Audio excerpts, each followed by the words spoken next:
കൂട്ടുകാരെ, 1001 രാവുകൾ എന്ന കഥാസമാഹാരത്തിലെ ആദ്യത്തെ കഥയുടെ 4ാമത്തെ പാട്ടാണ് ഇപ്പൊ കേൾക്കാൻ പോകുന്നത്.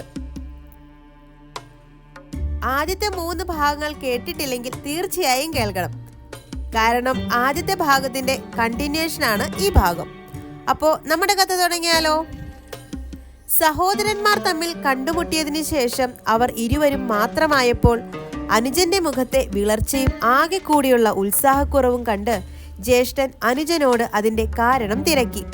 സത്യസ്ഥിതി വെളിപ്പെടുത്താൻ തൽക്കാലം നിർവാഹമില്ലാതിരുന്ന അനുജൻ ജ്യേഷ്ഠനോട് ഇങ്ങനെ സമാധാനം പറഞ്ഞു.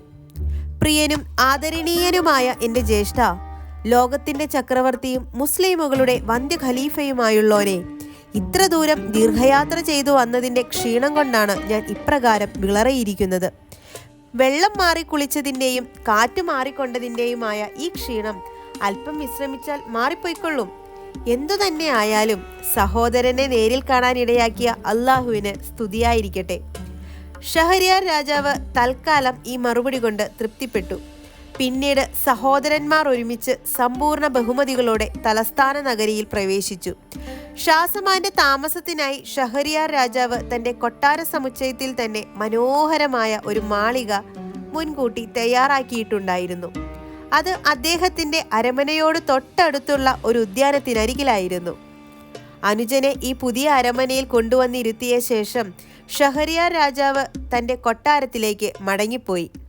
പിറ്റേ ദിവസം സഹോദരന്റെ ക്ഷേമാന്വേഷണത്തിനായി വന്ന ഷഹരിയാർ അനുജന്റെ മുഖത്തു കണ്ട ഖേദഭാവത്തിൽ നിരാശനായി.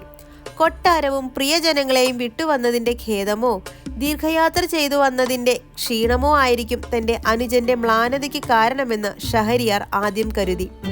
ആയതിനാൽ വീണ്ടും അനുജനെ വിഷമിപ്പിക്കേണ്ട എന്നു കരുതിയും ഏതാനും ദിവസത്തിനുള്ളിൽ എല്ലാം ശരിയാകുമെന്ന് വിചാരിച്ചും അദ്ദേഹം അനുജനെ സന്തോഷഭരിതനാക്കാനുള്ള എല്ലാ സംവിധാനങ്ങളും ഏർപ്പാടു ചെയ്തു.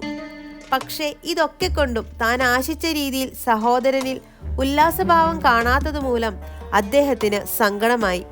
ഷാസമാന്റെ ആ ഉല്ലാസക്കുറവിനുള്ള കാരണമറിയാതെ ദുഃഖിച്ച സുൽത്താൻ അനുജനോട് അയാൾ ദിവസം തോറും വിളറി വരുന്നതിന്റെ കാരണം ചോദിച്ചു. വീണ്ടും വീണ്ടും സുൽത്താൻ ഇപ്രകാരം ചോദിച്ചതിന് ഗത്യന്തരമില്ലാതെ ഷാസമാൻ അടിയന്റെ ഉള്ളിൽ എന്തോ ഒരു സുഖക്കേടുള്ളതുപോലെ എന്നു മാത്രം മറുപടി നൽകി. ഇത് കേൾക്കേണ്ട താമസം ഷഹരിയാർ രാജാവ് തന്റെ നാട്ടിലുള്ള മികച്ച വൈദ്യന്മാരെയെല്ലാം വരുത്തി അനുജനു വേണ്ട ചികിത്സകളെല്ലാം തകൃതിയായി ചെയ്യാൻ ഏർപ്പാടാക്കി. കഷായങ്ങളും മരുന്നുകളുമായി 1 മാസം അങ്ങനെ കടന്നുപോയി. എന്നാൽ ഉൾച്ചൂടിന് പുറമേക്ക് മരുന്ന് കഴിച്ചിട്ട് എന്ത് കാര്യം? ഭാര്യാദുഃഖത്തിൽ നീറിക്കഴിഞ്ഞ ഷാസമാന്റെ ആരോഗ്യം അടിക്കടി ക്ഷയിച്ചതേയുള്ളൂ.